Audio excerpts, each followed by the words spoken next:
O, di ba? May pakislap-kislap pa yun mga idol. Legit na DC breaker ba hanap mo? Testingin natin ng real time mga idol. So, yan, Taxnell breaker, DC. Meron po tayong lumang battery ng motor, pang testing mga idol. Meron na yan. Ito po yung pula, positive. Negative po yung blue. Kinabit ko na po sa ating DC, 25 amps. So, yan po ay ginagamit natin mga idol. Ang load niyan, ang kinakarga natin na solar panel ay 615 watts. So, lapit natin ng konti mga idol para medyo kita. DC, 25 amps. Kita ba mga idol? 25. So, yun. Testingin natin mga idol kung legit. Meron po ako ditong jumper.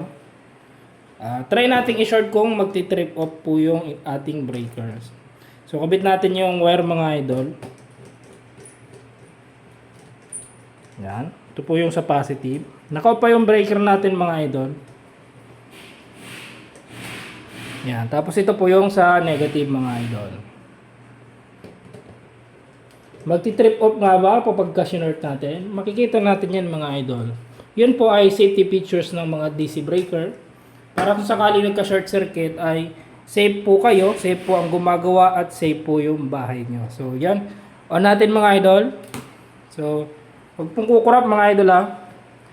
Huwag din pong gagayahin sa bahay kasi medyo delikado ito. So, ano natin mga idol di ba? Nag-trip off mga idol yung ating breaker. Safe po yung ating setup at ang bahay. Kung sakali man po magkaroon ng short circuit yung ating solar setup.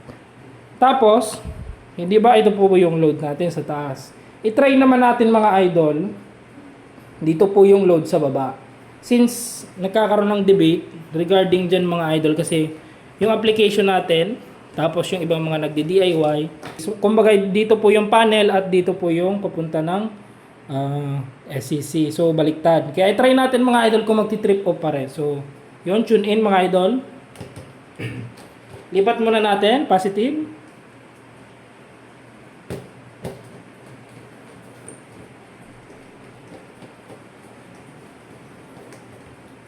Tapos ito mga idol kulay blue, syempre negative. Lipat lang natin.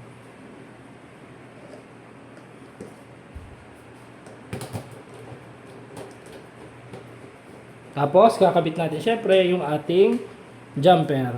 Pwede naman yan mga idol, isusundot nyo lang dito sa susundot lang dito sa terminal. Nilalagyan ko lang po ng jumper kasi magkakasunog naman yung terminal ng breaker ko pagka hindi ko nilagyan ng jumper. So, for demo lang to, kaya siyempre, lagyan natin ng wire para masaya. So, yan.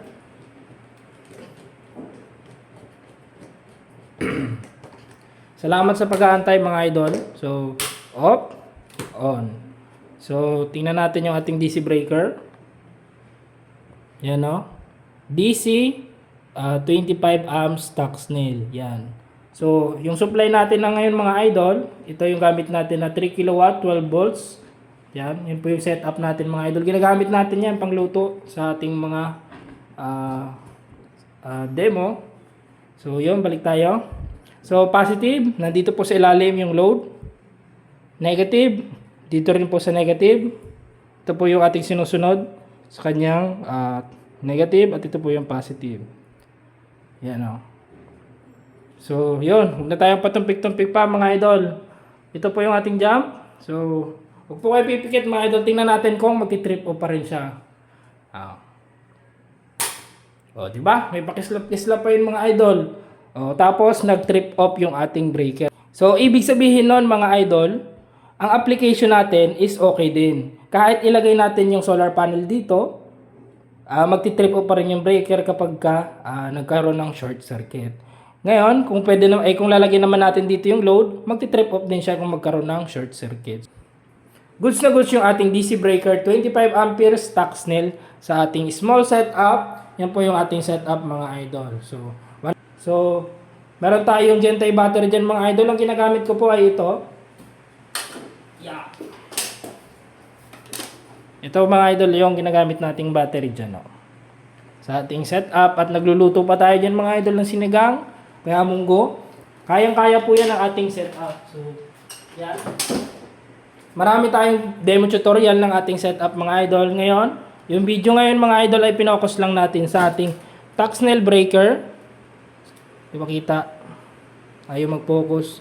DC breaker, 25 amperes. Ito po ay DC 50 amperes. Sample natin. So, yun lang mga idol. Kung nakatulong, pa-like and share. Thank you very much.